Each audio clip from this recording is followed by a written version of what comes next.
What's up, beautiful people? How are you doing? Good morning, good afternoon, good evening, whatever the time is where you are. Thank you so much to everyone who sent me words of encouragement and who just condoled with me. On the 30th of December, I lost my cousin, so it kind of made my mood go down. I had initially planned that I was going to do vlogmas and everything, but like after that happened, I just canceled the schedule for vlogmas for the previous week. I'd already scheduled the videos I was going to upload, but then I changed the time. But anyway, I feel a bit better today, and so that's why I've decided to start vlogmas.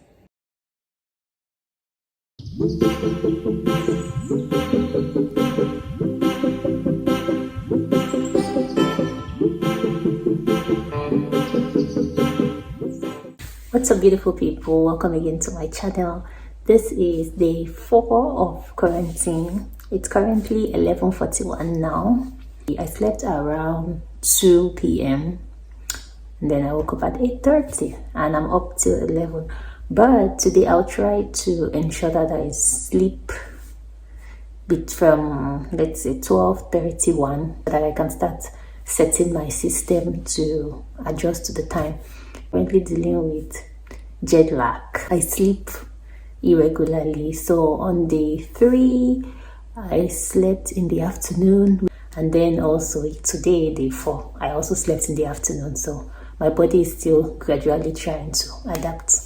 What did I do? Just resting, basically. Eating, of course, sleeping, and yeah, that's just what I'm doing. On day 3, the weather was okay today, just sunny and very bright. Cold, well, indoors it's not that cold. I guess when I start going out, I'll experience that it's very cold, but indoors it's okay, it's not cold. What else? Yeah, that's all. I just thought I should update you about day 4.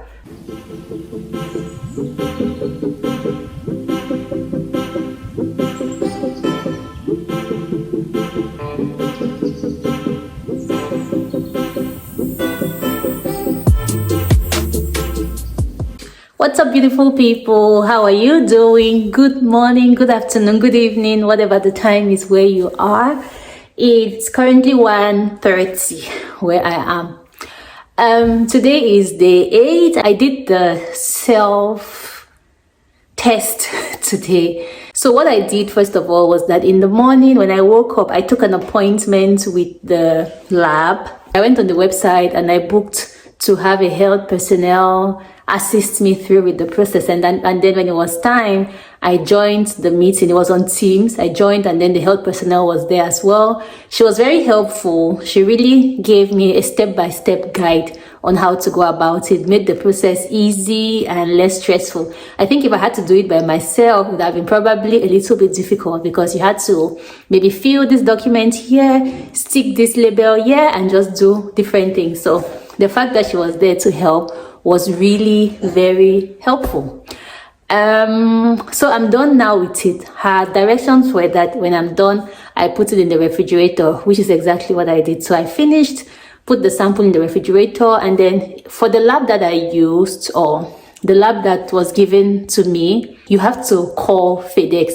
Like, I've heard that in some other cases, you don't have to call. They will help you with whatsoever thing has to be done. You just put it at the front of your door and then they come to pick up. But the lab I was using, you have to call FedEx by yourself. Like 15 minutes ago, I called FedEx and then they said they were going to come pick up. They didn't give me any time range. They just said until the end of the day. So I actually have the sample in the refrigerator, because I'm thinking, what if they have to come around 4? Does that mean the sample is going to be left outside until when they come? Just left it in there. After a while, I'm going to take it out. So yeah, so far that's what has been going on. Today I still did the arrive can thing, where they just ask you how you feel and all of that. Generally, what do I say? Like I said earlier, for the test, they are going to direct you on how to do it. So there's no need to prepare anything. You're going to have a step-by-step guide on what to do. What else? I think that's all. to be pretty honest. Oh, by the way, another thing is that you need to have an identification when you're doing the test. So have that in mind. I didn't know. So when I was doing it, she was like, can you show me an ID, a passport or something? Good thing I have my passport. She said, even if it's a picture of your ID, it's okay. So I had a picture of my passport on my phone. So I showed her and that worked. So have that in mind. If you're doing this test, you should have it handy. Weather, the weather is okay. The weather forecast says it's going to rain, but so far it's okay. What else? I don't know if you have any questions regarding quarantine, you have any questions regarding first days in Canada, please don't hesitate to leave it in the comment section and I will definitely respond.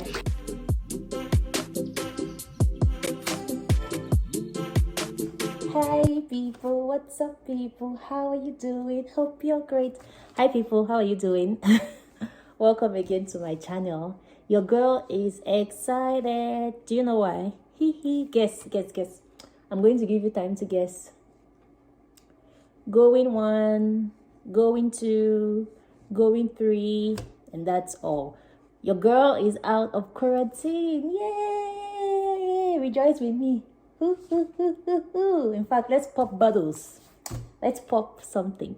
Let's pop bottles. You know, it would be better to pop when we are together. So I'm not going to be popping alone, so I don't drink alone.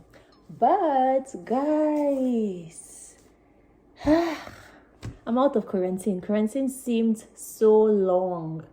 14 days. It's not a joke, honestly. Like every day I was just looking forward to quarantine coming to an end. Because not because I wanted to go out, but then like at the beginning of the quarantine, the ArriveCan, let me say that, I don't even know who was calling, but I think the people in charge of ArriveCan, they kept calling me to ask about stuff, like if I was social distancing and all of that. Initially it was just like an automatic voice. I mean, initially it was just the recording. So they ask you a question, you press 1 or you press 2. But then at some point, it was like someone who called to ask questions. So I was just like, this thing is so tiring, it's boring. Like every time calls were coming. So that's one thing I'll tell you. If you're on quarantine, don't give any number if it's not your number. So if you have a number in Canada, then you should give it. But if you don't have it, don't give. Because in my case, I think because I gave my sister's number and she used to go out every time. So perhaps they thought I was going out. I don't know, but that's just what I thought because I didn't know why they kept calling every time. So perhaps that's the reason. So I'll advise that if you don't have a number, just give your email. Don't give any number. In my case, I gave the number because I thought, oh, maybe something might happen. Maybe the person who sat by me could have been tested positive and then they needed to contact everyone who was on that flight. So that's why I gave the number. But if it's not your number, don't give. Moving on, how have I been? How did I survive quarantine? So first of all, I'll say that if you're coming, you know what the Government of Canada website says? It says that you should find a suitable location. Is that what they say? Yeah, something like that. Find a suitable location where you can get food, you can get water. It's very important because think about it. If you're in quarantine and then you don't have access to food, you don't have access to water, then it's going to really make the process very stressful for you. The next thing that I'll say is that you should find a source of entertainment. In my case, for example, I didn't have that problem. But then I don't know where you stay. Depending on where you stay, you might find out that you have internet issues and so you're not able to stream your favorite shows, all those kind of things. So I'll recommend that you get some sort of entertainment. If it's your playlist, if it's a book, if it's anything that you have that you can use to entertain yourself outside of using the internet, I would recommend that you bring that. So for me at the airport, I got a book. And of course, I've not even read the book and I just saw the book. It looked nice and I bought it. It's called Please Yourself, How to Stop People Pleasing and Transform the Way You Live. First of all, I'm not a people pleaser.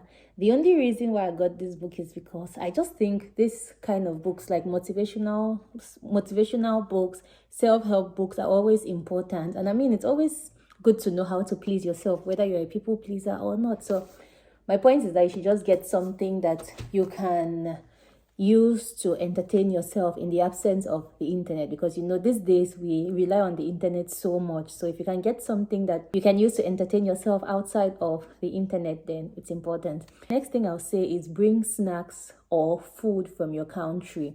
So depending on the country you're going to, but in this case I'm talking about Canada, and also depending on where you are going, you might find that you might only be limited to some particular food, and then it might be food that you're not used to, it might be food that you don't like, it might be a combination of different things. So it's just important that you bring snacks or things that you are used to. So let's say maybe you bring cookie or just things that at least, even if you eat the food here or the food that you're provided wherever you are and you are not really happy with it, you can just rush to your luggage, get your snacks, eat, and feel good. And then what else? The next thing I'll say is that just take this time to rest. Like, take this time to try to get your body to adapt to the new environment. Take this time to just relax, Don't think too much about the quarantine. Just take this time to relax. Take this time to try to adapt your body to your new time zone. And then if you can do a little bit of reading about the country and just more research that would enable you to survive the country when you are out there, it's also important to take this time to do that. So yeah, I hope I've been able to help you through with the things that helped me survive quarantine. If you have any questions for me, please leave it in the comments section. Thank you so much for staying tuned with me. See you in the next video. Peace.